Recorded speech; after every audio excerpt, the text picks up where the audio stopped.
Have you ever searched for data in Excel and thought, there's got to be an easier way?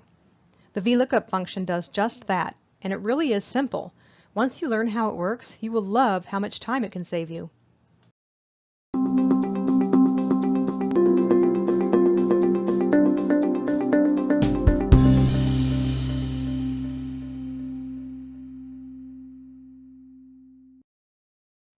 Welcome to this session of Go Ask Debbie. To see more tips, tricks, and tutorials like this one, be sure to subscribe to my channel. If you like this tip, be sure to like and comment and let me know what else you'd like to see. Now let's get started. Excel spreadsheets can become large and overwhelming at times. To manage large spreadsheets and find data easily, use the =VLOOKUP function as described in this tutorial. I've worked with many people over the years who have large spreadsheets containing hundreds and thousands of rows and columns worth of data. Often these users manually search for the data in these hundreds or thousands of rows and columns. Crazy, right? This can be so time-consuming also, and there's a potential for lots of errors when you're actually manually searching. But when you need to find information in large spreadsheets, there is an easier way. The VLOOKUP function works quickly and easily to find data in large spreadsheets. Some people are a little confused about VLOOKUP, so let's talk about this. VLOOKUP works a lot like a phone book, where you start with a piece of data that you know, like someone's name, in order to find out what you don't know, like their phone number.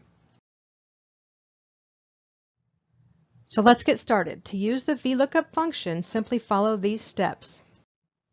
For this example, we've set up a table with the first column containing names of employees. The next few columns contain test scores pertaining to the licensing information needed for the Human Resources Department. The Human Resources Director holds this data in an Excel spreadsheet, and she's asked to provide Dan's score on test number 3. Now in our example, it would be very easy for the HR director to simply find Dan's name in the employee column and look for the score in test 3 because we have a very little amount of data. However, the VLOOKUP function is really helpful when we have hundreds and thousands of rows and columns of data. So let's just pretend this spreadsheet is a lot larger and it's not obvious to find Dan's test score for test number 3. All right, so in cell H2, we're going to place the following formula.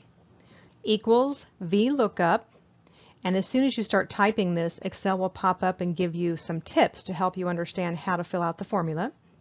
Open parentheses, and since we're searching for Dan, the very first field is Dan. We need to put Dan in quotation marks because we're looking for his specific name in the column of the employee names. Then a comma, and then the range that contains the data, in our case A2 to F18, then a comma, and then 4, which is column D, the fourth column, contains test 3 data. Then a comma, and then true to give an exact match, and then we'll close our parenthesis and press enter. And you'll notice it returns the result 78, which is Dan's score for test 3.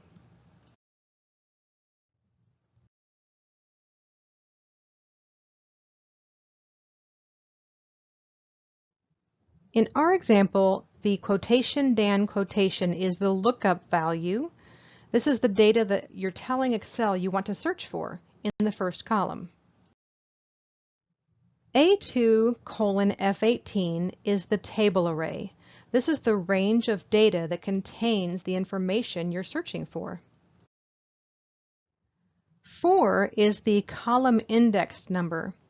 This is the number of the column that contains the data you need. In our example, test 3 scores are located in column D, which is the fourth column in the spreadsheet. And true is the range lookup field. This field defines how close of a match should exist between the lookup value, which is Dan's name, and the value in the column of the lookup table. If Dan's name is listed as Daniel, you may want to leave this field blank. When placing false in this range lookup field, Excel looks for an exact match to the lookup value.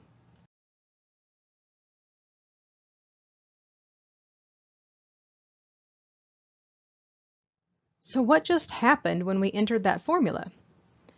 I told Excel, here is a value in the left-hand column, the first column of my data. This is the name of the person I want to look up. Now look through this range of cells, and in the fourth column to the right, Test 3 data, find the value in that same row, Dan's Test 3 value. This was so simple when I walked you through it. The bottom line is that Excel spreadsheets containing large amounts of data do not need to be overwhelming and do not need to take a long time to find specific data. Use the VLOOKUP function and your large Excel spreadsheets will become very easy to manage. Now, what if I wanted to keep the VLOOKUP formula but continue to use it to find results for different people based on the name that I enter? To do that, I'll simply need to replace the lookup value reference. Instead of specifically entering Dan to find Dan, enter the field where you can enter a different name each time you'd like to search. So now the formula becomes equal VLOOKUP, open parenthesis, H1, which is the field I've highlighted in yellow here, where I will enter the data I want to search for, comma, A2 through F18, same as we had before, that's the range of data, comma, 4, which is still test 3, column 4, column D, comma, true, and then close our parenthesis. Now, if we enter Billy into cell H1, the result provides us with Billy's score of 88. You'll see how it just changed from Dan's score. The examples we used here are pretty basic, but as you can now imagine, VLOOKUP can be so powerful and helpful. Try this for a basic search of data you have in an existing spreadsheet of your own. And as you get more and more comfortable with VLOOKUP, try to push it like we just did with our second example here, and see what you get. For more tips, tricks, and how-to videos like this one, click the subscribe button and then the bell, and you'll be notified every time I upload a new tutorial.